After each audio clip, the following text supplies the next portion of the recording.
Good day everyone. Today I'll be presenting factors affecting adherence to physical activities in fitness facilities. So this review explore why other people stick with gym routines in the long run while others drop out early. These slides presents the abstract of our review. 19 peer-reviewed studies that explored gym and exercise adherence, particularly over the long term. The review highlights social support, habit information, trainer involvement, and individual characteristics as major factors. The goal of this research was to better understand what keeps people committed to regular exercise in gym settings. Now, as sedentary lifestyles become more common, structured physical activity like working out at a gym has become essential. Gyms are popular, but unfortunately, many people stop going within just a few months. The purpose of this review is to identify the main motivators and barriers to consistent gym attendance and explore how we can help people to stay active. These slides cover the methods used. They followed the PRISMA guidelines to conduct a structured narrative review. Databases like EBSCO, PubMed, Scopus, and Web of Science were searched, and from 365 initial results, 19 relevant studies were selected. All these studies focused on healthy adults aged 18 or older were active in gym environment. Across all the 19 studies, there were 9,358 participants. Researchers used surveys, interviews, and gym usage records to gather data. Most studies used a quantitative approach and were based on the theories like self-determination theory, the transitive theoretical model, and the theory of recent action.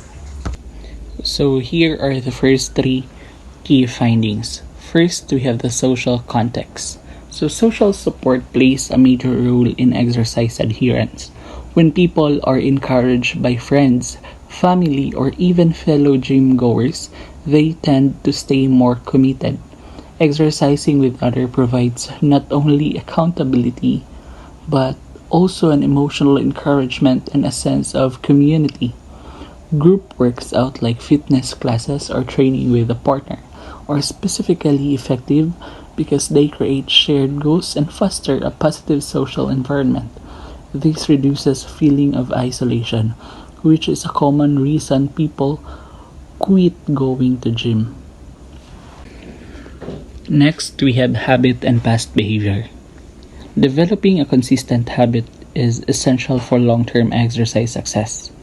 Research shows that attending 2 to 4 sessions per week for at least 6 weeks is often enough to create a sustainable workout habit.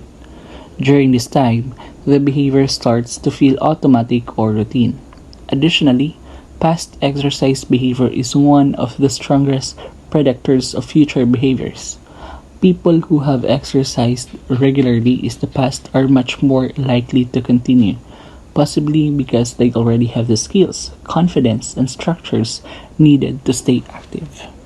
So this emphasizes the importance of those first few weeks. If new gym goers can push through the initial period, they have much higher chance of making exercise part of their lifestyle. Next, we have the professional support. Support from gym staff and personal trainers is another key factor. Trainers provide more than just technical guidance. They also offer motivation, structure, and accountability. When people receive personal feedback or feel that someone is paying attention to their progress, they're more likely to feel competent and motivated. On the flip side, people who don't receive enough guidance or feel intimidated by gym equipment or routines may drop out early because they lack direction or confidence. For example, a beginner who's unsure how to use a machine or structures a workout might feel overwhelmed and quit early unless they have a supportive trainer helping them build confidence step by step. So, in the discussion, we see that staying consistent with workout is challenging, especially when people try to go it alone. Support from others, including trainers, and makes a major difference. Internal or intrinsic motivation is also key. According to self determination theory, trainers should create an environment that supports autonomy, builds competence, and encourages connection with others. In conclusion, several strategies can help improve long term gym adherence. It is important to build exercise habits early on, ideally in the first few weeks. Social and professional support system play a crucial role. We also need to help people overcome time-related barriers. Most importantly, works out should be enjoyable to encourage regular participation. So based on the findings, here are 5 key recommendations. First is encourage consistent workouts routine, especially at the start. Second, we need to promote strong support system from peers and gym staff. Third, offer personalized workout plans tailored and individual needs. Fourth, make the gym environment fun, motivating, and inclusive. Fifth, provide extra support for beginners, particularly young women who are at the higher risk of dropping out. So that's the end of my topic. I hope you learned something, and I will give the screen to the next presenter. Thank you. Good day, everyone. I am Lady Balga Samuntan, and for today's discussion, we are going to talk about the role of physical activity on mental health and well-being. First slide. The benefits of physical activity. Regular physical activity offers significant benefits for both physical and mental health. First is physiological changes. Exercise improves the body's stress response systems or the HPE axis, lowering stress hormones or the cortisol and increasing mood boosting endorphins and brain growth factors or the BDNF. Now, for the mental benefits, it improves mood, self-esteem, and cognitive function, leading to a better overall quality of life. Next is the disease prevention. Regular exercises reduces the risk of developing serious health problems like heart disease, some cancers, and osteoporosis. For our next slide, let's talk about the impact on mental health conditions. Exercise offers a potential path to better mental health for individuals struggling with depression, anxiety, and even schizophrenia. Now first, let's talk about depression and anxiety, how exercise helps. Research suggests that regular physical activity can reduce symptoms of depression and anxiety. The benefit likely stem from exercises' impact on the body's stress response system or the HPE axis and its ability to boost mood-enhancing endorphins. Schizophrenia.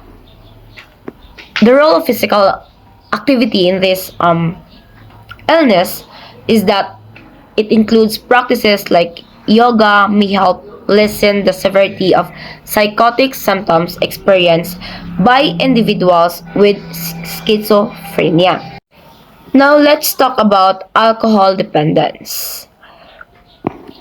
Exercise may be helpful in reducing cravings for alcohol and boosting motivation for those seeking to overcome alcohol dependence.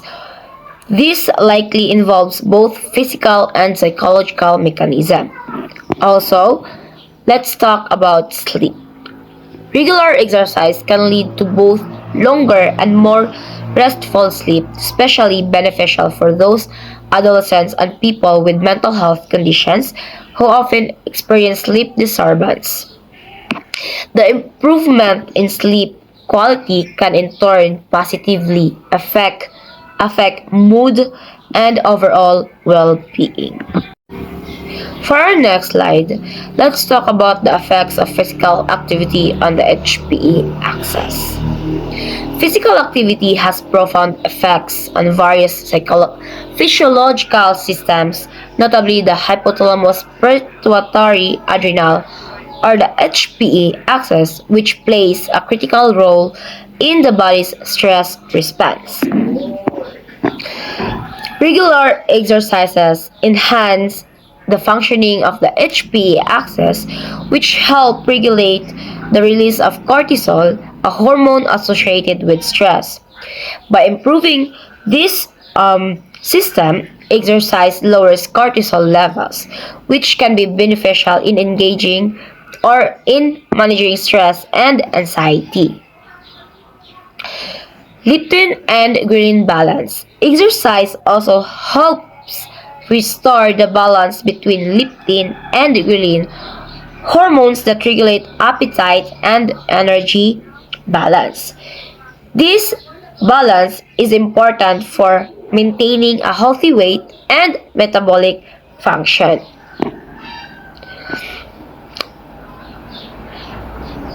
Now let's talk about the endorphins and endocannabinoids. It helps in mood enhancement. Exercise stimulates the release of endorphins and endocannabinoids, neurotransmitters that promote feelings of pleasure and well-being. This release is often referred to as the runner's high and is associated with reduced pain sensitivity, making physical activity not only enjoyable but also a natural pain reliever. Now let's talk about the brain-derived neurotrophic factor or the BDNF.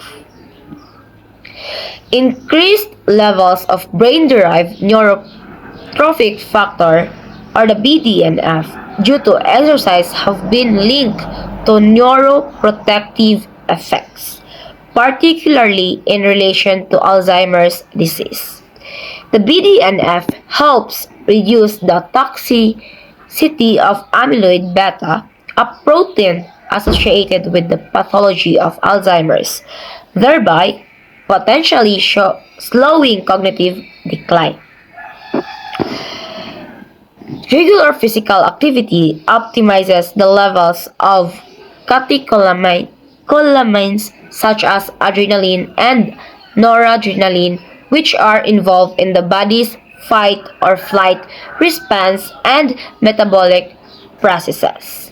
Now let's talk about how to reduce inflammation. Exercise also lowers cortisol levels and reduces systematic inflammation, which is beneficial for overall health. Chronic inflammation is a risk factor for various diseases, including cardiovascular conditions and metabolic disorders.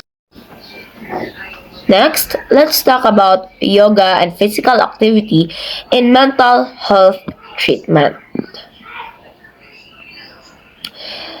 Yoga, an ancient practice originating in Hindu traditions, is gaining significant attention for its potential therapeutic benefits in mental health. Its unique approach as a mind-body intervention proving increasingly valuable in modern healthcare. Yoga's history stretches back centuries, encompassing physical postures, breathing techniques, and meditation. While traditionally viewed as a spiritual discipline, modern research is exploring its efficacy as a therapeutic tool for various mental health conditions. The increasing popularity of yoga globally underscores its potential as a widely accessible and beneficial practice. Next, the mechanism of action, a nervous system approach.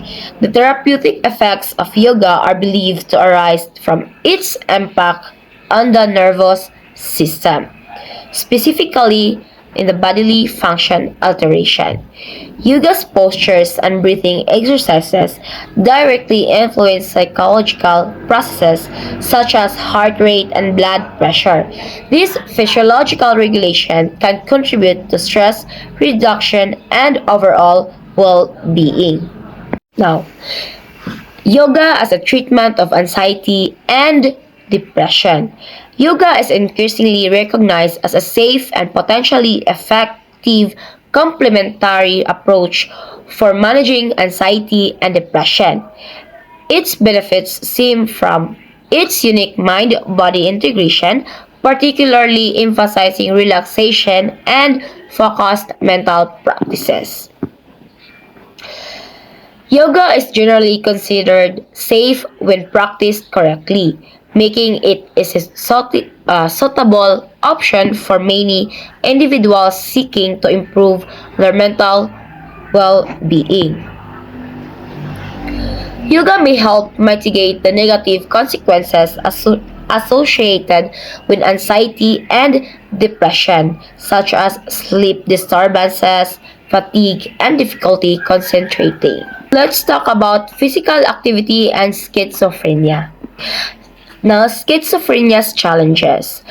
Schizophrenia is a debilitating mental disorder with significant challenges in treatment. Many patients exhibit cognitive deficits and poor treatment compliance. Schizophrenia presents significant treatment challenges due to its debilitating nature and the frequent presence of cognitive deficits and poor treatment adherence in patients. However, emerging evidence highlights the potential of physical activity as a valuable complementary intervention. Schizophrenia, a chronic and severe mental illness, significantly impacts a person's thoughts, feelings, and behavior. Many individuals experience persistent psychotic symptoms. Negative symptoms are the lack of motivation, emotional flattening, and cognitive impairments, which are the difficulty with memory and attention. These symptoms can make daily life extremely difficult, affecting work, relationships, and overall quality of life. Many, many patients struggle with medication adherence, leading to treatment interruptions and increased risk of relapse. The role of physical activity in schizophrenia. Research suggests that regular physical activity can play an important role in mitigating some of these challenges. First is symptom attenuation. Exercise may help reduce the severity of psychotic symptoms, potentially improving overall mental well-being. Second, comorbidity management. Antipsychotic medications, while important for managing psychotic symptoms, often carry metabolic side effects such as weight gain, increased risk of diabetes, cardiovascular problems. Physical activity can help counteract these adverse effects by promoting weight management and improving cardiovascular health. Third, it improves treatment compliance. By improving mood, reducing stress, and enhancing overall physical health, exercise may indirectly improve treatment compliance and reduce the likelihood of relapse. Next slide. Yoga as a complementary therapy. The failure of current medications to fully treat schizophrenia, particularly negative symptoms, supports the use of yoga as a complementary therapy. Studies show potential improvements in weight management, cognitive performance, and menstrual regularity. Now, The limitations of current pharmacological treatments in addressing the multifaceted symptoms of schizophrenia, particularly the often refractory negative symptoms, underscores the need of complementary therapeutic approaches. Yoga emerged as a promising candidate in this context, offering potential benefits beyond those achieved with medication alone. Let's discuss the rationale for exploring yoga as a complementary therapy and evidence supporting its potential efficacy. First is the gaps in current schizophrenia treatment. While antipsychotic medications are important for managing the positive symptoms of schizophrenia, which are the hallucinations, delusions, they often fail to adequately address the negative symptoms, which are the lack of motivation, emotional flattening, social withdrawal. These negative symptoms can be particularly debilitating and significantly impair a person's quality of life. Antipsychotic medication can have significant side effects, including metabolic syndrome, which further complicates treatment. These limitations necessitate a search for additional interventions that can effectively target the full range of schizophrenia symptoms and improve overall well-being.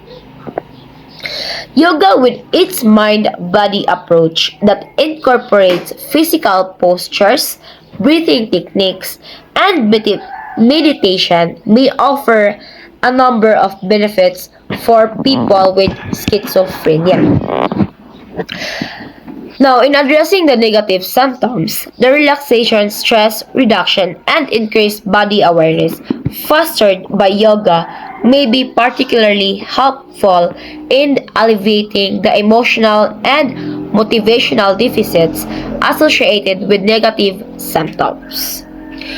Yoga's potential to promote physical activity and improve body awareness could contribute to weight management, counteracting the metabolic side effects of antipsychotic medication.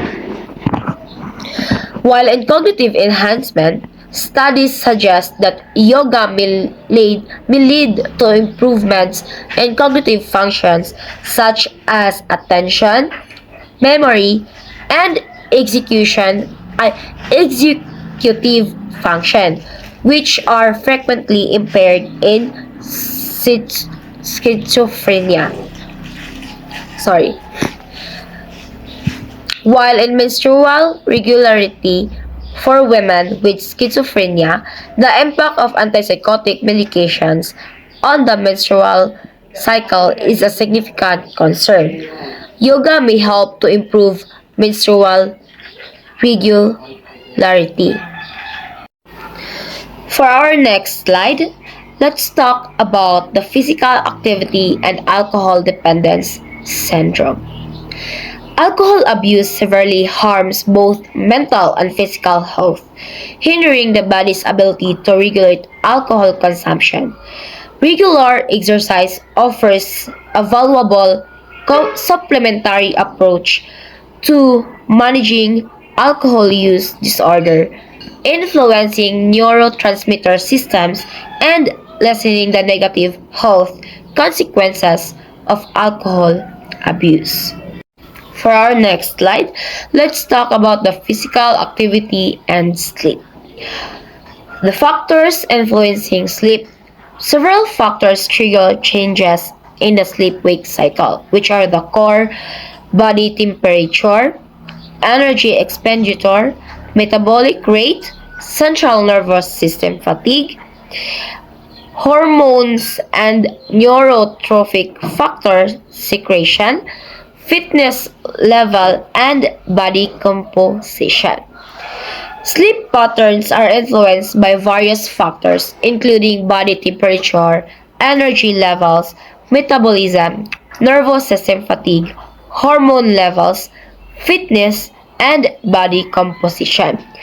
Regular exercise, especially moderate to strenuous activity, significantly improves both the duration and quality of sleep, promoting deeper, more restorative slow wave sleep while potentially reducing REM sleep fragmentation. Now let's talk about the physical activity in depressive and anxiety disorders. Depression is a leading cause of disability worldwide. A significant portion of those with depression and anxiety do not seek treatment. This highlights a need for accessible and effective interventions. Now, depression is a leading global cause of disability, significantly impacting productivity and quality of life.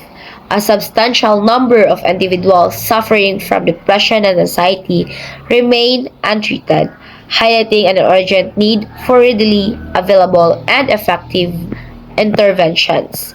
This lack of treatment is a significant public health concern, underscoring the need of improved access to mental health care and the development of more accessible and effective treatment options. Next slide. Exercise as a treatment modality. Exercise effectively combats depression, potentially matching the efficacy of antidepressants medications. This is partially explained by the endorphin hypothesis. Exercise triggers the release of mood boosting, beta endorphins reducing pain and improving mood, which is illustrated of the figure 2 that being presented in screen. In conclusion, the evidence overwhelmingly supports a strong and positive correlation between regular physical activity and improved mental health and well-being. Engaging in physical activity, regardless of intensity or type, demonstrably reduces symptoms of anxiety and depression. It enhances mood, boosts self-esteem, and improves cognitive function. By incorporating physical activity into daily routines, individuals can proactively protect and enhance their mental health, fostering a greater sense of overall well-being and a quality of life.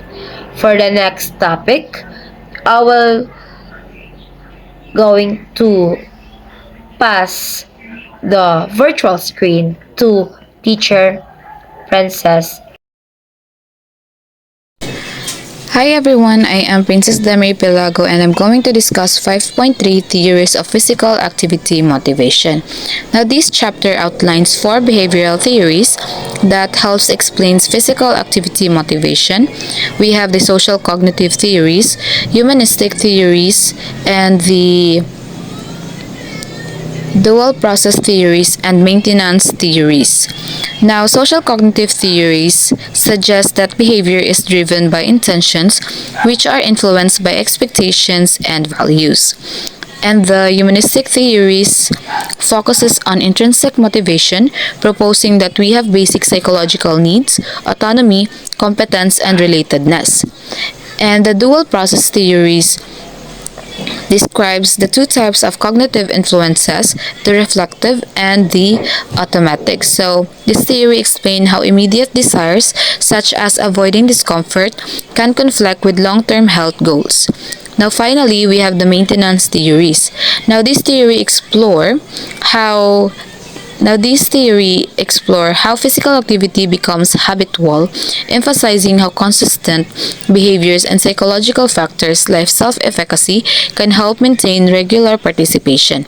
Together, these theories offer a comprehensive view of the factors influencing physical activity and continually evolving to incorporate new scientific findings and measurement tools. Now let's talk about the physical activity motivation theories. We all know that being physically active is good for our bodies and minds. It helps reduce the risk of diseases, improves mood, and support mental well-being. But here's something interesting. Even though the benefits are clear, they don't always explain why people choose to be active or why they stop. Think about the people you know. Some exercise regularly, and why do they stay motivated? Others start strong, maybe go to the gym for a few weeks and then stop. Now, what made them start and why couldn't they continue? This is where motivation theories come in. A theory is like a structured way of thinking. It helps us describe, predict, and understand human behavior, including why people exercise or don't. Now, these theories are specifically useful for professionals like fitness coaches, teachers, or public health workers because they guide how we can influence behavior and encourage people to be more active. Now, according to research, there are over 80 different behavior change theories, and each one focuses on different factors that affect behavior. For example, some look at goal setting while others look at emotions, habits, or even the environment around us. Historically, most of these theories came from sports and performance psychology, where the goal is usually to win or improve performance. So many motivation theories focus on goal setting and achievement, things like setting a target to lose weight or improve strength. But over time, influences from other fields like social psychology, developmental psychology, public health, and even neurobiology have expanded how we understand physical activity motivation.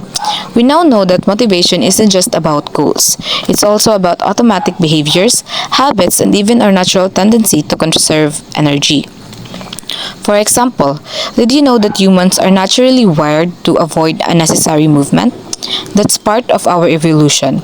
So staying motivated to exercise often goes against that instinct, and that is why it can be hard to stick with it.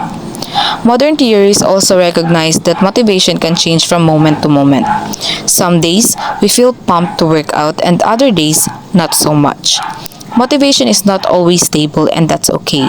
What matters is understanding that it's dynamic and strategies need to adapt to help people maintain activity over time. Now, these tables help us understand that not all motivation is the same, and different theories explain it in different ways. Now, each row represents a category of theory and its main assumption or idea, and examples of theories that fall into that group. Now, first is the social cognitive theory. Now, the main idea of this theory is that our behavior is driven by goals and intentions, which are influenced by what we expect to get from behavior, like benefits, and how much we value it. For example, is the health action process approach, or the HAPA. Now, this theory separates behavior change into phases like planning and action and looks at how people move through these phases. And also we have the temporal self-regulation theory by Hall and Fong.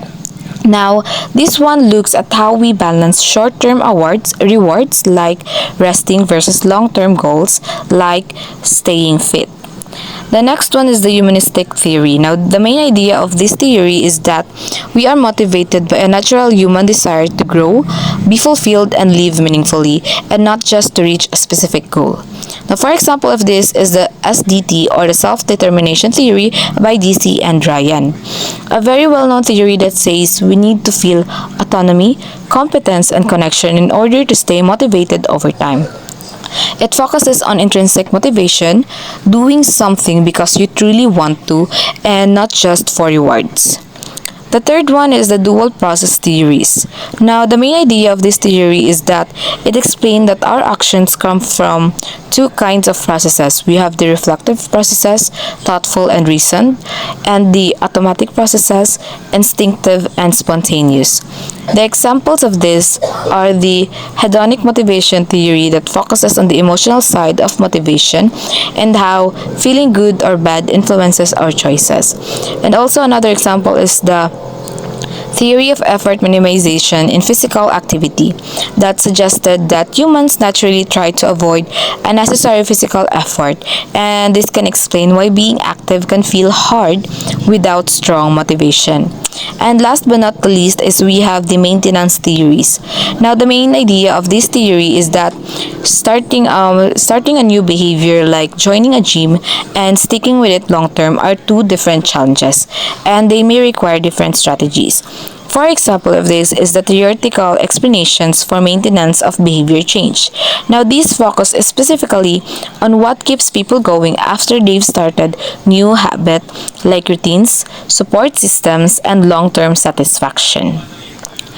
Now, this table is really helpful because it shows the different angles from which we can understand motivation, and it reminds us that motivation is not one size fits all.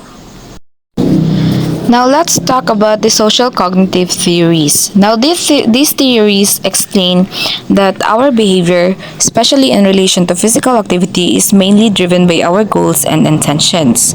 These intentions are based on what we value and what we expect to gain from the behavior.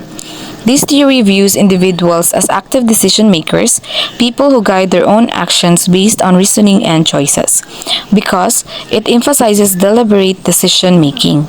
This is known as a reasoned action approach. In these theories, intentions are the most important predictor of behavior.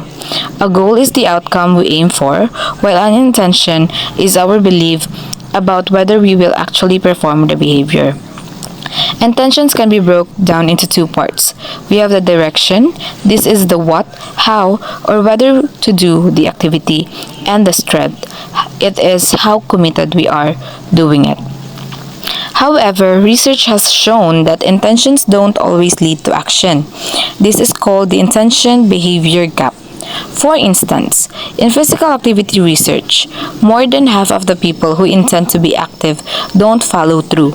Because of this gap, newer versions of these theories include what's called action control, which refers to strategies like planning, self-monitoring, and other mental processes that help turn intentions into action.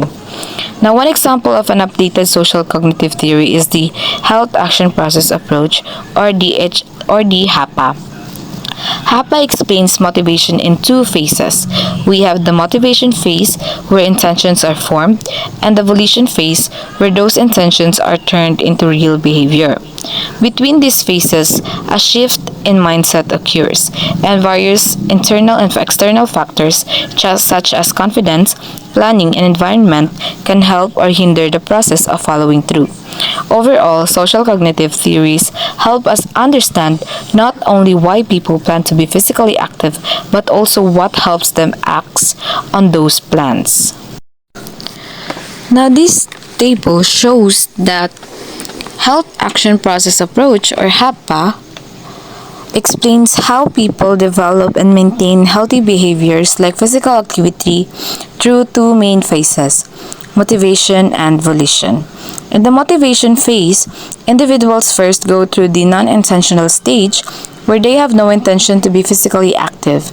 They may then move into the pre-intentional stage, where they begin thinking about becoming active but have not yet committed. In the volition phase, individuals enter the intentional stage, where they form a clear intention to be active. Although they have not yet made changes to their behavior, finally, they reach the actional stage, where they start engaging in physical activity they intended. Now, several key constructs help guide people through these stages.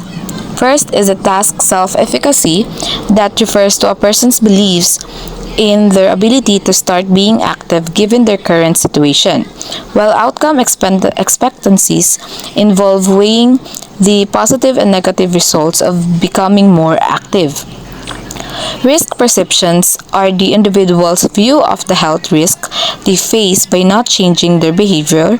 To move from intention to actions, individuals create actions plans, which specify when, where, and how they will be active, and coping plans, which prepare them to deal with barriers or unexpected obstacles. Once action begins, action controls helps individuals monitor and regulate their behavior in line with their goals. To maintain their behavior, individuals rely on coping self-efficacy or their confidence in continuing despite difficulties, and recovery self-efficacy, their confidence in getting back on track if they lapse. Overall, the HAPA model highlights that building motivation is just the first step. Sustained success depends on planning, monitoring, and maintaining the behavior over time. And now, we have the temporal self-regulation theory developed by Hall and Fong. Now, this theory builds upon social cognitive theories by including both the pre-intention and post-intention phases of motivation.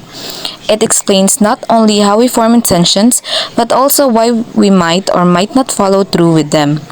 What makes this theory unique is its focus on time. Specifically, how the timing of the costs and benefits of a behavior, like exercising, affects whether we actually do it. The theory says that physical activity behavior is influenced by three main factors: intention strength, self-regulatory capacity, and behavioral prepotency. Intention strength is shaped by two key ideas: connectedness beliefs and temporal valuations. Connectedness beliefs refers to how strongly we believe that our current actions like exercising will affect future outcomes such as preventing disease. Temporal valuations are about how much we value those future outcomes. So if we believe that exercising today will help us stay healthy later, and we really care about that, then we're more likely to form strong intentions to be active. In short, this theory explains that the more we value the long-term benefits and believe in their connection to our actions, the more likely we are to follow through on our intentions. Now, this table shows how temporal self-regulation theory explains physical activity behavior by dividing it into two phases. We have the motivational phase and the post-motivational phase. When we say motivational phase, this is about how strong your desire is to do physical activity, and it looks at what affects whether you even want to exercise. And the post-motivational phase is about whether you actually do it. It focuses on what makes you turn your intention into real action. Now, these are the important ideas involved. Intention strength. This is how committed you are to exercising. And the connectedness beliefs, how strongly you believe that exercising will lead to good results, like thinking, if I exercise, I will be healthier. Next is the self-regulatory capacity. This is your personal ability to stay disciplined, having the mental focus and physical energy to control your actions, like resisting the urge to skip the gym. Next is the behavioral prepotency. How much your past habits and environmental cues, like seeing your running shoes by the door, push you to act without thinking. Next is the temporal valuation. How valuable you think the future rewards of exercising are, like valuing feeling fit later over staying comfortable now. And last but not the least is ambient temporal contingencies. This is how you perceive the timing of cost, like effort or soreness, versus benefits like better health. If rewards feel too far away, you might be less motivated. In short, motivation builds your intention to exercise, and post-motivation is about actually following through, and the constructs explains what helps or blocks you at each steps. So, that is all for my discussion, and the next teacher will be Nico J. Anfoni, and he will be discussing the next theory, which is the humanistic. Okay, thank you so much. So now let's proceed to Unit 5.3, Theories of Physical Activity Motivation. And our first theory is Humanistic Theory. Humanistic theory emphasize self-actualization or pagkasatuparan sa sarili o pagsasakatuparan sa sarili. Belief that people are innate driven towards personal growth and strive towards achievements of full potential. Importantly, humanistic theories promote the idea that humans have freedom to act and control their own behavior. It proposed that people have a common tendency to behave in ways that adaptive, goal-directive, and self-fulfilling. For example, for this is you have a class, you have a basketball tournament. For you to, if you want a good grades, you able to do is to join that particular tournament or basketball tournament. So that is humanistic theories. People can choose the specific behavior for them to feel to direct their goal and to fulfill themselves. And if you see the effect of your behavior of the or your actions doing lately, for example, is in tournament, basketball tournament, your teacher is very happy that you are performing well in that tournament, so that you can strive more, do better. You have time to practice, to improve yourself, and to aim the successful goal or to aim the highest grades from your teacher. That is humanistic theory. And our second theory is self-determination theory. When we say self-determination theory, this is how people determine to their actions and the activities that they want to do or they want to join in or to attend. For example, for that is people who are motivated to be physically active by enjoyment of engaging in activity are autonomously motivated. Whereas those influenced by guilt or obligation to others are directed to controlled by physical activity when external pressures are no longer present. Physical activity directed by controlled motivation. For example, for this is my classmates are practicing the basic volleyball skills, and our instructors is want that thing to do by their students.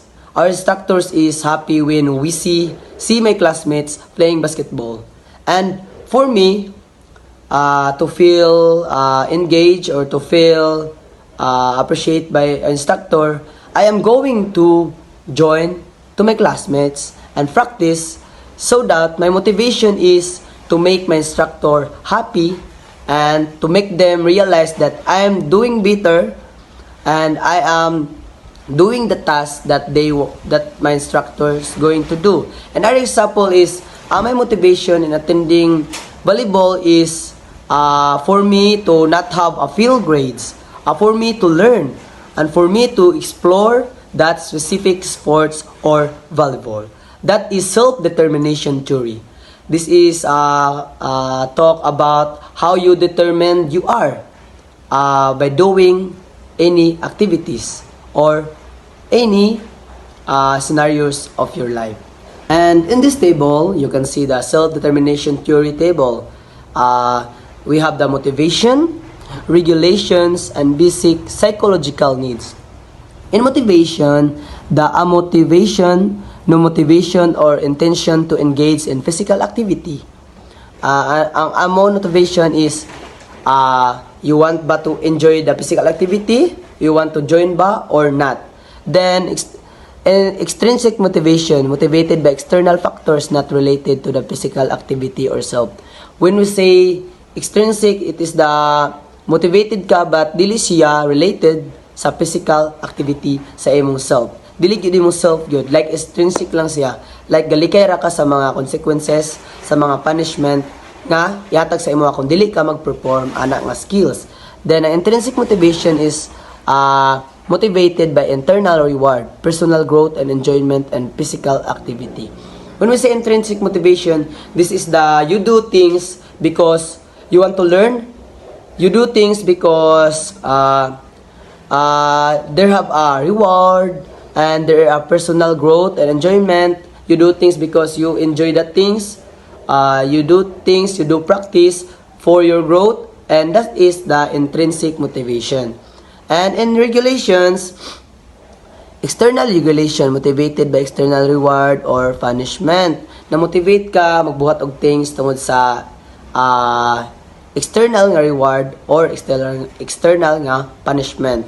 Even it's either sa imong teacher, sa imong maestro, sa imong self mismo, or sa imong family. Then, introjected regulation motivated by gains of social approval, avoidance of social disapproval. When we say introjected regulation, it is gabase ka sa mga tao sa imong surroundings, sa mga tao sa imong palibot. For example is kanang they want you to perform this, they want you to be a good students. So good students ka kay mao man ilang dikta, mao man ang ilang want para sa imo. Dili siya sa imuhag yourself, kundi ga-base ka sa other personality or other tao or other citizens sa imong palibot. Then third is identified regulation. This is motivated by personal values and self-improvements. When we say identified regulation, this is imog yung personal values or self-improvement. For example, ani personal values is giduni mo siya nga things because sa imo ang personal values is good ni siya. Maka-help ni siya sa other person and they can improve your personal. You have a personal growth by doing these things. That is identified regulations. Fourth regulation is integrated regulation, motivated by acceptance of physical activity into one's life. When we say integrated regulation, it is the motivated by acceptance. For example, is you are performing jogging for you to physically fit and to have a healthy well-being. And basic psychological needs is relatedness. When we say basic psychological needs is relatedness, another is enjoyment, belongings, and accountability through social connections and support. You do physical activity or you do physical activities or specific skills for you to enjoy and to belong in other person. And lastly is autonomy. Second to the last is autonomy, empowerment through sense of control, freedom, choice, and governance. This autonomy is empowerment through sense and control, freedom, and choice. Self-governance is you do things self na determine ka, so do things para sa sense mo control, then nakay freedom of choice kung sa nga mga things ang imong gusto nga buhaton. Last is competence. Confidence is a confidence in one's ability to successful engage in the perform the activity. When we say competence, is the confidence of one person of how they do things, how they perform things, how they understand things, and apply to their personal life. And now, let's proceed to the third theory, which is dual process theory. Dual process theory is some theories propose that behavior is dictated, at least in part, by automatic desires and biases. These theories are considered dual process because they propose that behavior is influenced by two types of process.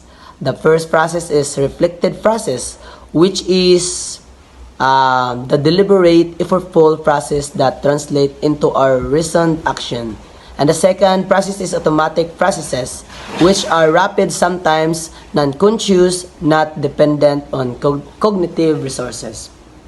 When we say reflected process, for example, is your teacher give you an assignment, then you with yourself is not want to have low grades or didn't want to do not have an assignment or didn't pass assignment, so that you can do is to do your assignment and pass it on time. That is reflective. You can reflect things and you can imagine what will happening soon when you are not doing that specific things. For example, is assignment. When you are not doing your assignment, then you have nothing to pass to your instructor or teacher, so you don't have a score. And the second process is the automatic process. The automatic process is, for example, you are walking in the street or in the roads, then using the bus that is very fast and have a high speed. For you to prevent or to para makaiwas ka sa atong bus, is you can do is to go inside of the way or magto ka sa kilid sa dalan para malikayan nimo na nga bus. That is automatic process.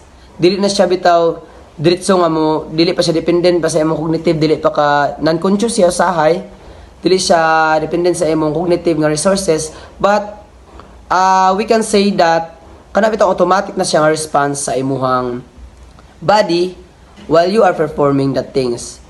And again, dual process theory have two process, the reflective process and the automatic process. The reflective process is you can reflect things what happens soon, and the automatic process is you can perform specific things automatically without the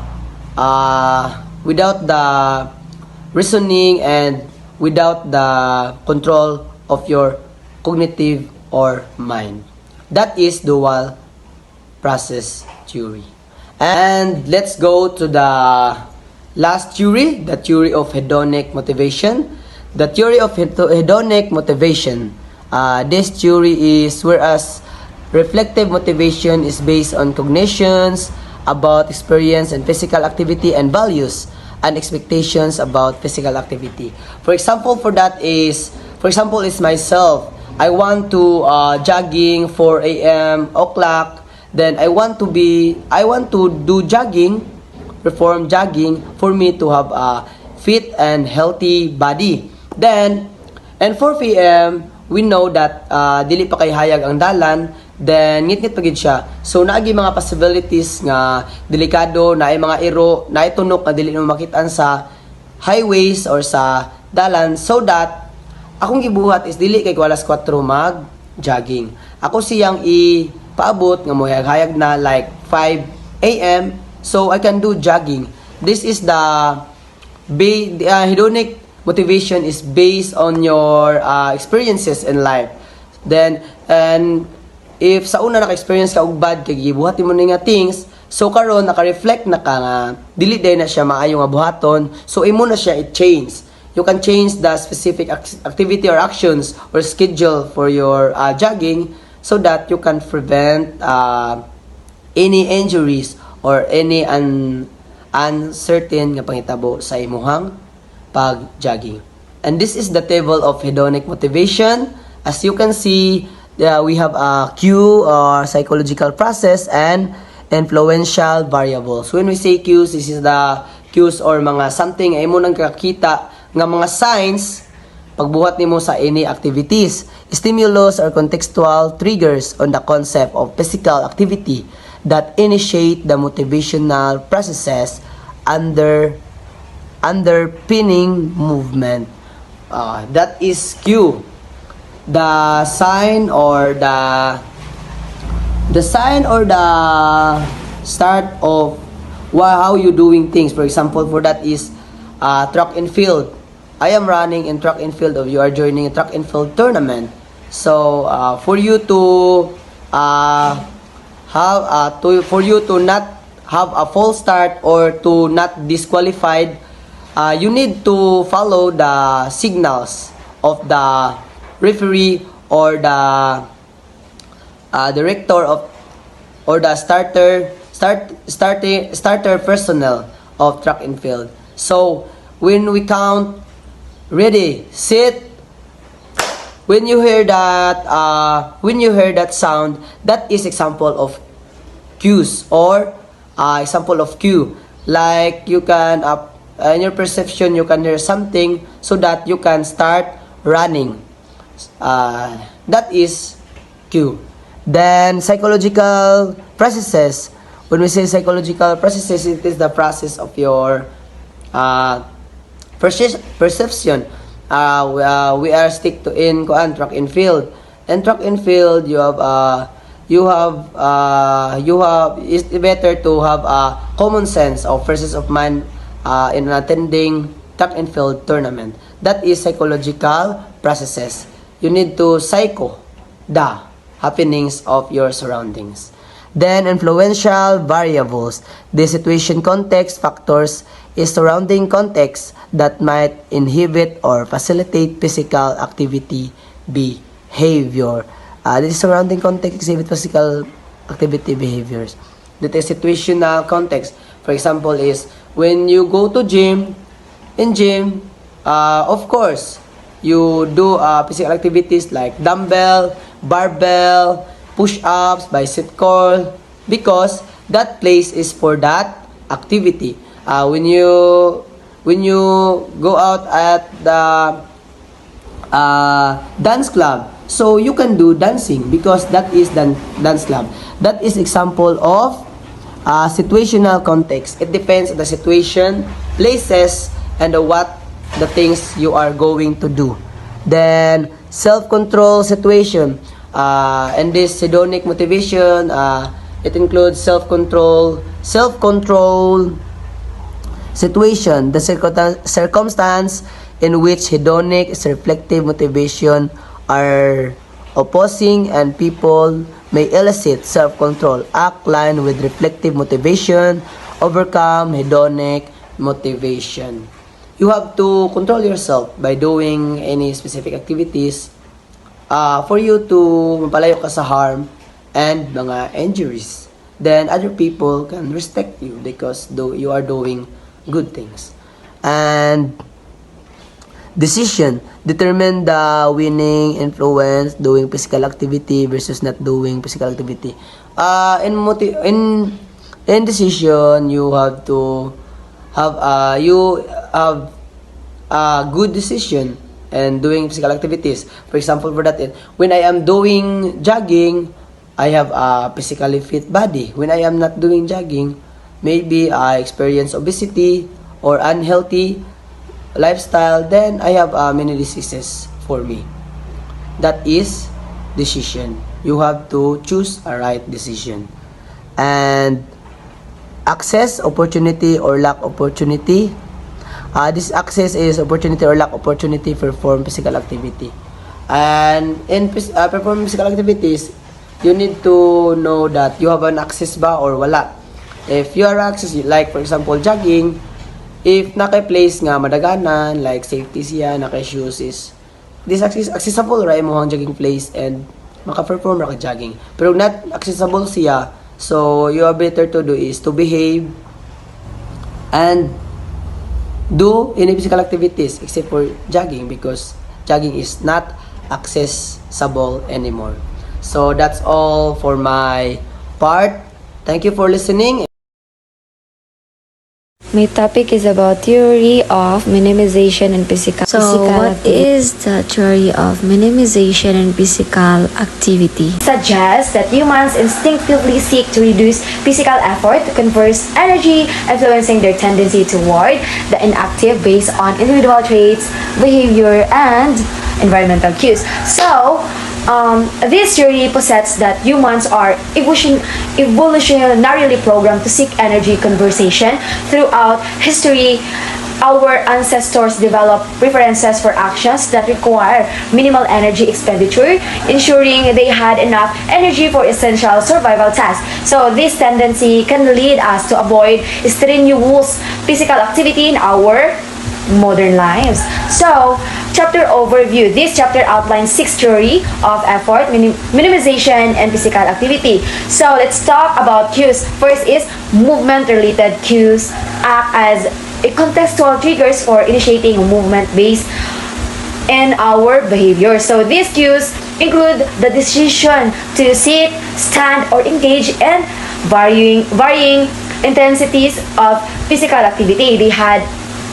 They initiate the motivational processes that underpin our actions. For example, for instance, seeing someone jog in the park may motivate us to participate in a similar activity. Next is psychological states. Additionally, our psychological states which refers to our levels of energy and activation, also influences our likelihood of engaging in physical activity. If we are feeling energized, we might be more likely to opt for a workout, whereas low energy can lead us to prefer more sedentary options. Next is evaluation. Let's examine the evaluation process involved in our decision making. Controlled evaluation. This involves reflective judgment, where we consciously assess the benefits. Seeing a gym, for instance, may trigger an immediate desire to work out, whereas you might consciously evaluate your schedule or energy level before you making a final decision. Next is automatic evaluation. So let's talk about automatic evaluation. These are our immediate emotional responses, whether they are pleasant or unpleasant to physical activity cues. For instance, if someone recalls a fun workout session, that memory can automatically generate motivation to exercise again, while past negative experiences could evoke or reluctance or fear. No? Next is perceived effort. An important aspect of this evaluation is perceived effort. This refers to subjective experiences or anticipation of how strenuous a physical activity may feel. If someone perceives a workout as excessively exhausting, this can discourage them for participating. Next is planning. Now let's discuss planning, which plays a crucial role in physical activity engagement. A motor plan consists of the specific regarding the place, timing, and actions involved in physical activity. Having a clear plan increases the likelihood that individuals will follow through with their intentions. Okay, let's proceed to maintenance theory. Maintenance theory refers to a framework in behavioral psychological that focuses on the process and factors that help individuals sustain behavior changes over the long term, particularly in contexts such as health and fitness.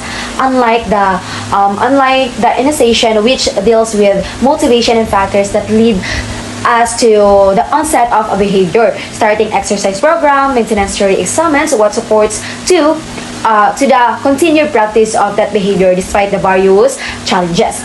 So, key elements maintenance theory has 4 categories. So, behavioral initiation versus maintenance.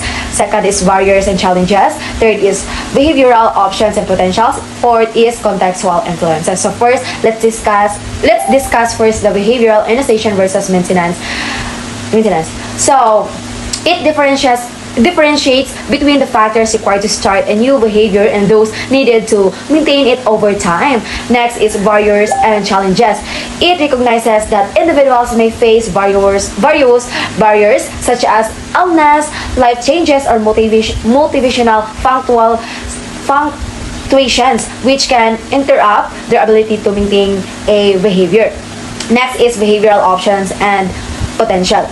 So, the theory of posits that at any given moment, individuals have multiple behavior options, and their choices is influenced by the options, behavioral potential, or likelihood of engaging in each option based on past experiences and current context, diba? So, next is contextual influences. When we say contextual influences, maintenance of behavior is affected by environmental and social factors that can facilitate or hinder ongoing engagement in desired behaviors. So, overall maintenance theory is crucial for understanding how to provide support and strategies that promote long-term adherence to positive behavioral changes. So let's proceed to theoretical explanation for maintenance of behavior change. Theoretical explanations for the maintenance of behavior change encompass several key themes that are commonly shared across various maintenance theories. Although these themes do not constitute a single cohesive theory, they highlight the important factors that influence an individual's ability to sustain behavior changes over time. So, as you can see that sa table, the relationship between themes for maintenance theories identified by Kwasnika et al. 2016 na ay behavior. When we say behavior, after change has been enacted, new habits, unsa may mga new habits niya, automatically, cue dependency, and resources, unsa na mga resources, streets, influence of substance, as you can see, makita na ninyo mga examples na naadiha. Relationship between themes and maintenance theories to identify. Okay, so next is table 2.7, theoretical explanation for maintenance of behavior change applied to physical activity. So saan siya ng mga kuan? Maintenance motives. So, maintenance motives refer to the underlying reasons or incentives that drive individuals to continue engaging in physical activity over time. These motives can vary widely from person to person and may included unsa man health benefits. Many people exercise to improve or maintain their physical health, reduce the risk of chronic disease, or manage existing health condition. Next is self-regulation. Self-regulation involves the conscious effort to one's behaviors and make choices to align with long-term goals such as physical fitness. It includes overcoming temptations. So individuals must frequently resist to urge to engage in more sedentary behaviors, watching TV, and instead choose to physically active. So, resources refer to various psychological and physical factors that support and enable individuals to engage in physical activity. This can include psychological resources, traits such as self-efficacy, beliefs in one's ability to succeed, motivation, and resilience can significantly influence one's likelihood of maintaining an active lifestyle. And lastly is habits. Habits are established behaviors that are triggered by specific cues, so leading to automatic action based on learned association. Key points about habits include cue and response. Habits develop when certain cues like times of day, location, or emotional states consistently lead to physical activity. Response like going for a run, and For the conclusion, understanding this physical activity motivation is complex and multifaceted, involving various theories that emphasize different aspects of behavior change. Social cognitive theories highlight intention and reasoning, while humanistic theories focus on the pursuit of fulfillment. Dual process theories acknowledge both deliberate and automatic influences on behavior, and maintenance theories differentiate between initial motivation and long-term sustainability. This framework help identify diverse factors affecting physical activity engagement, illustrating the need for tailored intervention and continued theoretical evolution to enhance motivation strategies effectively. Good day everyone, I am JV John F. Rasmo, and I will continue the discussions of the Group 2, and this 5.4 topic is all about physical activity, behavior, and an overview of current and emergent theoretical practices. Physical inactivity is leading to a cause of premature death and contributes to chronic diseases like cancers, cardiovascular diseases, diabetes, and obesity. Despite knowing of the benefits of physical activities, many people did not meet the current physical activity recommendations, and behavior changes are difficult due to various barriers. Early physical activities promotion efforts lacks theoretical grounding, but recent approaches have focused on understanding and psychosocial factors influencing physical activities with theories like social cognitive theory or the SCT, the theory of planned behavior or the TPB, self-determination theory or the SDT, and the trans-theoretical model or the TTM become prominent. However, these traditions, cognitive models, have limited success in addressing health issues. In recent years, multi-level interventions which targeting individuals, social environments, physical environments, and policies have gained attentions to social ecological models. Social ecological models which consider these broader influences are now being used to inform interventions. So despite of these potentials, these models face challenges such as lack of clear mechanisms explaining how different influences and interactions, and more researchers is needed to identify the most effective influence of physical activities influencing in specific contexts or behaviors. So this paper will critique cognitive theories and explore the emerging ecological models and suggestions for the future research.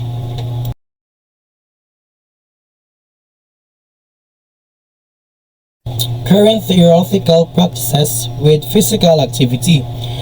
There are two main approaches dominates the literature on behavior change.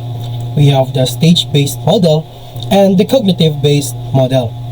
And stage-based model suggested that individuals progress through stage to adapt or maintain behavior like physical activity, while cognitive-based model focus on the role of rational thought in controlling behavior with interventions targeting the determinants of influence action. In addition to this, other models like sports commitment model, schema theory, psychological continuum model, social support model, enjoyment model, and health belief model are also popular. However, the theory of planned behavior, social cognitive theory, self-determination theory, and trans-theoretical model are most widely tested and applied in physical activity. So I will give you examples that how these two approaches differs. So in stage-based approaches, we have 5 stages. We have the pre-contemplation, which means not considering physical activity. And second is contemplation, thinking about being more active. Third is getting preparation is getting ready to exercise. Actions, fourth, is engaging in physical activity. And finally, the maintenance or sustaining physical activity over time. So imagine someone who wants to exercise but hasn't yet. Using the trans-theoretical model or the TTM, the interventions might guide them to these stages. So the pre-contemplation, they don't think about exercising yet. And contemplation, they start thinking about it and realize it would be good for their health. Doing exercise. Next is the preparation. So what they do is they buy gym clothes and plan when to exercise.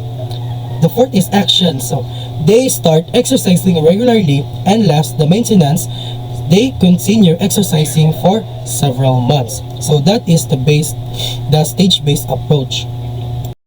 And cognitive-based approach, using the theoretical plan of behavior, the intervention might focus of changing their thoughts. So we have three stages here: the attitudes, self-efficacy, and social norms. So in attitude, teach them how to exercise would make them feel better and healthier. And self-efficacy, and help them believe that they can actually stick to it. And social norms is show them that many others around them also exercise, making it feel like right thing to do. So in both approaches, the goal is to get persons to exercise more, but the methods are different. The one focus on the stage of changing, and the other is changing thoughts and beliefs about exercise. So that is the this stage-based approach and the cognitive-based approach differ. The social cognitive theory within physical activity. So, the social cognitive theory, or the SCT, is widely used model of behavior change, emphasizing factors like influence the behavior of how they can be altered to promote health behaviors like physical activity. The theory has been tested across many populations and domains, and it highlights the self-efficacy of persons' beliefs in their ability to succeed as the key factor to predicting behavior. Research constantly shows that self-efficacy is one of the strongest predictors of physical activity behavior. However, SCT is widely recognized. Few studies have applied the full model to physical activity. Among those that did, is the self-efficacy emerged as one of the most significant predictors of whether individuals engage in physical activity. So example is self-efficacy in physical activity. So a person believes that they can successfully exercise, so they are more likely to engage in regular physical activity. And a person who feels confident about their ability to walk for 30 minutes each day is more likely to make it a routine. So that is the social cognitive theory within physical activity. The theory of planned behavior in physical activity. So the theory of planned behavior, or the TPB, is widely used to understand the factors influencing physical activity adoption, motivation, and adherence. It builds on the theory of recent action, or the TRA, which suggested that the behavior is predicted by intention. TPB includes a key addition: perceived behavioral control, or the PBC, which accounts that for personal and environmental factors that may not be under the full control. So what are the core components of TPB? So we have here attitudes, subjective norms, perceived behavioral control, or the PBC, and lastly is the intention. So first is the attitude. So individuals engage in physical activity if they evaluate it positively. And subjective norm, if a significant others believe a person would engage in physical activity. In PBC, if the individual believes that have a control of engaging in physical activity. And last, intentions. A strong intention increase the likelihood of behavior. Evidences supports the TPB. So, TPB has been shown to predict intentions, and physical activity behaviors better than the TRA, or the theory of recent action. Theory of recent action, with the meta-analytic studies supporting the validity of TPA context. So, TPB is useful for explaining intentions, but there are critics regarding measures, especially in the time between intentions and behavior. So, criticisms that and considerations. So we have here time gap, population difference, and measurements. So first we gotta do it. We go is for the time gap. So the relationship between intention and behavior weakens over time. So measuring intentions close to behavior is essential for better predictions. Next is the population differences. So age, gender, and ethnicity can influence the strength of intention behavior associations. And last, the measurements. There is a need for better measurements tools to accurately capture the TPB, or the theory of planned behavior and physical activity to construct their effects on behavior. So that is the theory of planned behavior within the physical activity. Self-determination theory, or the SDT and physical activity. SDT focuses on the motivation behind engaging in physical activity. Unlike external rewards, SDT emphasizes extrinsic motivation. So extrinsic motivation, doing something for enjoyment, and extrinsic motivation, doing something for reward. The core components of this SDT, we have here the autonomy, competence, and the relatedness. So in autonomy is having the feeling of one has control over their behavior. Competence is feeling effective in performing physical activity, and relatedness, feeling connected to others during physical activity. When these needs are met, people are more likely to maintain physical activity, especially when they are motivated in intrinsic motivation. So there's are the examples of the SDT in extrinsic and extrinsic. In intrinsic motivation, a person who enjoys running because it feels rewarding likely stick with it. So if he believes that running is feeling good to him, he will stick to it because he have good rewards, like having good health. And while extrinsic motivation, someone may run to lose weight or gain approval for others, which can lead to temporary participation. So in extrinsic is the differences is someone is running to lose weight because to flex to others that he have lost weight from doing physical activity. So it can lead to temporary participation of doing physical activity. So what are the impacts of the SDT in physical activity? So the interventions that supports autonomy. So example, letting individuals to choose their exercise activity, having been shown to improve exercise and participation. So what are the critics of SDT?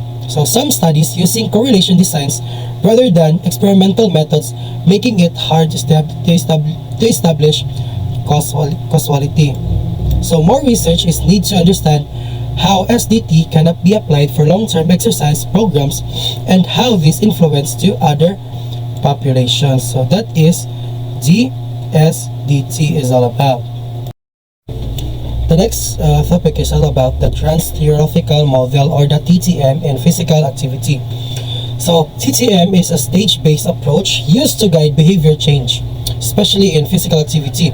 It categorized an individual into 5 stages based on their readiness to change. We have here the pre-contemplation, not considering change; contemplation, thinking about making a change; preparation is getting ready to take actions; fourth is actions, or actively making changes; and last is maintenance, or sustaining the new behavior. Cognitive and psychodynamic variables, the TTM highlights specific factors that needs to be addressed to each stages, helps the individual's progress, and tailored interventions. So interventions based on the TTM target the uniqueness needs of people to different stages, making it easier to them to progress through stages. So research finding about the TTM. So stage-based intervention have mixed results in physical activity. Some studies have shown that limited success in bringing long-term behavior changes. In the short term, success is more than common in TTM interventions, but long-term adherence, or more than 6 months, is often less effective. And next is the criticisms. Some studies lack consistency and have these methodological issues. Moreover, TTM doesn't account the external factors of like age, gender, socioeconomic status that influence the physical activity. So that's all for my part. I will give the floor to the next teacher, and thank you for listening, and have a good day, everyone. Alright, so before anything else, allow me to introduce myself first. I am Shanimi P. Alisada, and at this juncture, I will be discussing to you my part of the report, which is the emerging practice, an ecological approach. Yeah. So, first, let me ask you something. What does it mean when we say ecological approach with regards to emerging practice? So, an ecological approach is an emerging practice. Practice means we're starting to look beyond just individual choices and recognizing that a person's environment at all levels, let's say for example, from their close relationships to their community and even the broader society, significantly shapes their behaviors and well-being.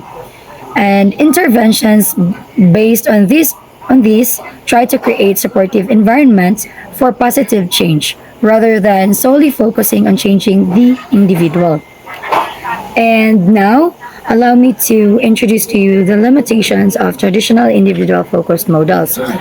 Okay, so the usual ways we try to get people to be more active mostly look at just the person.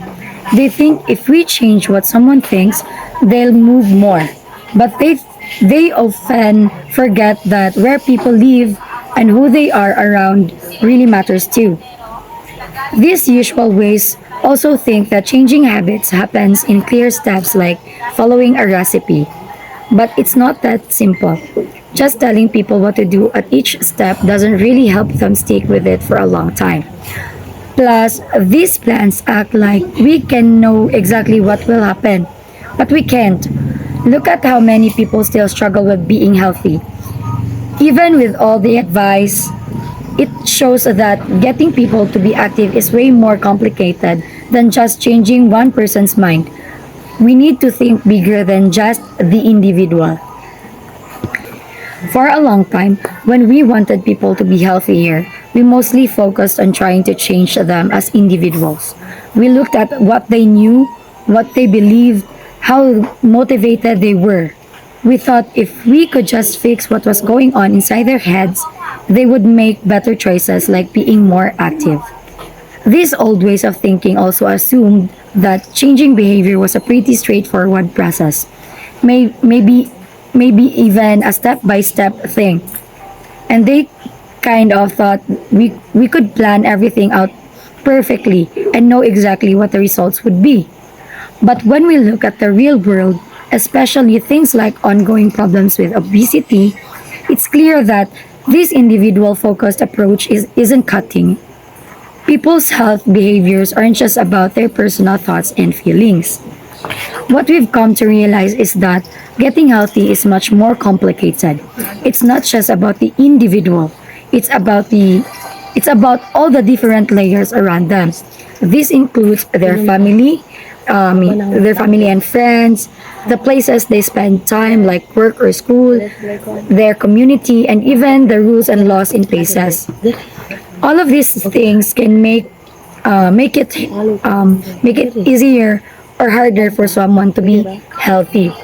So the idea of using social ecological models is about looking at this whole system.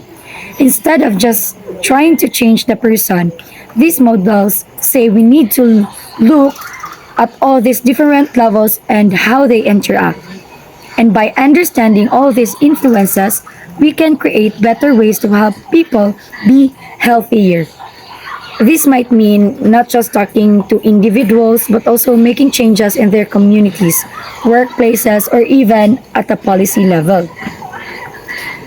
Basically, we're moving from a narrow view of health behavior change to a much wider one that recognizes the complex web of factors that shape our choices. This more comprehensive approach is seen as the way forward to create more lasting and widespread improvements in public health. Okay, let's break down this passage about ecological models for promoting physical activity in a way that's easy to understand. Okay, first imagine trying to get someone to be more active. The usual way of thinking might be to focus only on that person, their thoughts, their motivation, their beliefs about exercise. This is like looking at a single tree and trying to understand the whole forest. Ecological models say we need to look at the whole forest, not just the individual tree. They tell us that many things around a person influence whether they are active or not. These things happen at different levels. So the main idea of ecological models is that all levels are connected and influence each other. To really help people become more active and make the change last, we need to consider all these different influences. Think of it like this. Even if someone is really motivated to exercise in an individual level, it will be hard if they don't have safe places to walk in their neighborhood or community level, or if their friends and family don't support their efforts. This passage mentions that using these ecological ideas in health promotion is fairly new, while the idea of looking at different influences on behavior isn't brand new. Applying it specifically to encourage healthy behaviors like physical activity is more recent. Now, the authors point out that while general frameworks like the social ecological theory are helpful for thinking about all the levels, they don't give us specific instructions on how these different levels interact and affect specific behaviors like going for a walk or playing a sport. They are like a map of the forest, showing you the different areas, but not telling you exactly how the wind in one areas affect the trees in another, right? Because these ecological models can be a bit vague on, let's say, the exact steps. Researchers in the physical activity and field often still rely on cognitive-based theories. These theories focus on people's thoughts and beliefs and provide clear things to measure and work with. Alright, so it's easier to design a program to change someone's attitude towards exercise than it is to build new parks in a community, right? The passage also suggests that the way research funding and public health policies So the passage also suggests that the way research funding and public health policies are often set up encourages finding clear, direct causes for health problems. This positivist reductionist approach likes to find a single cause and effect. Ecological models with their many interacting factors don't fit this neat, linear way of thinking as easily. More, we often think that behavior is simple, step-by-step process. You decide to do something, you plan it, and then you just do it. But complex behaviors like physical activity aren't just that straightforward. Many things can get in the way or push you in a different direction. So the passage emphasizes that physical activity behavior doesn't happen in a vacuum. It's influenced by all those different levels working together in a complex ways. You can't fully understand why someone is active or not just by looking at their individual motivation. You need to see the bigger picture. The authors also highlight that the influence of these different factors can change over time. What motivates someone to exercise now might be different next year, and the support they might get from friends might also change. This dynamic aspect isn't well captured by the traditional theories used in physical activity research. Traditional research often focuses on measuring things like attitudes, self-confidence, and intentions, assuming that if these things increase, people will automatically become more active. However, the passage argues that this is too simple. Behavior change isn't always a straight line. People might have good intentions but still struggle to be active due to factors in their environment or social circle. In short, it's saying that to really understand and promote physical activity effectively, we need to move beyond just focusing on the individual.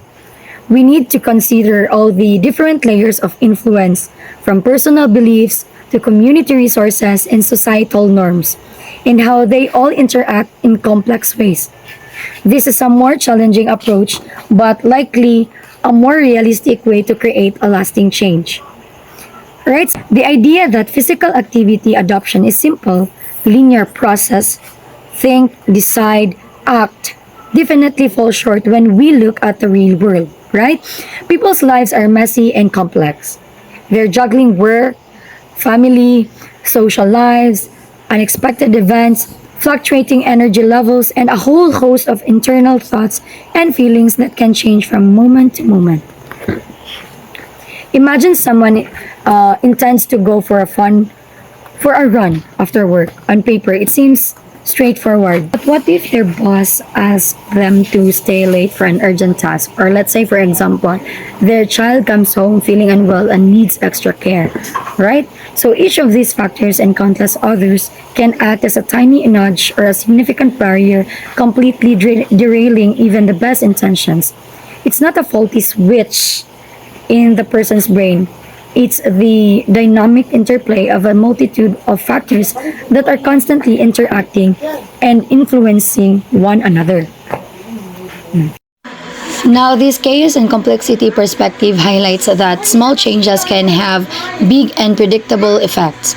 A minor inconvenience might lead to a complete abandonment of a planned workout. Thinking about it this way moves us away from blaming individuals for lack of willpower and towards understanding the intricate web of influences that shape their behavior. It opens up possibilities for more creative and effective ways to support physical activity by considering the whole forest and its ever-changing dynamics. Now, to summarize, to sum up everything that we have discussed for this topic, we know a lot about what drives specific actions in certain situations. However, creating models that fit specific places and behaviors is tough. Studying behavior using ecological and complexity ideas help us guess what's going on. Finding the main things that affect behavior based on who people are, where they are, and what they're doing is the first step to help. And the real challenge is watching how all these things interact over time. We really need a way to combine looking at all the influences, like ecological, with understanding how they connect in unpredictable ways. Only then can we truly grasp why people behave the way they do and create better ways to help them be healthier. We know good physical activity programs use behavior theories, right? Two main types have been popular: stage-based models and social cognitive ideas.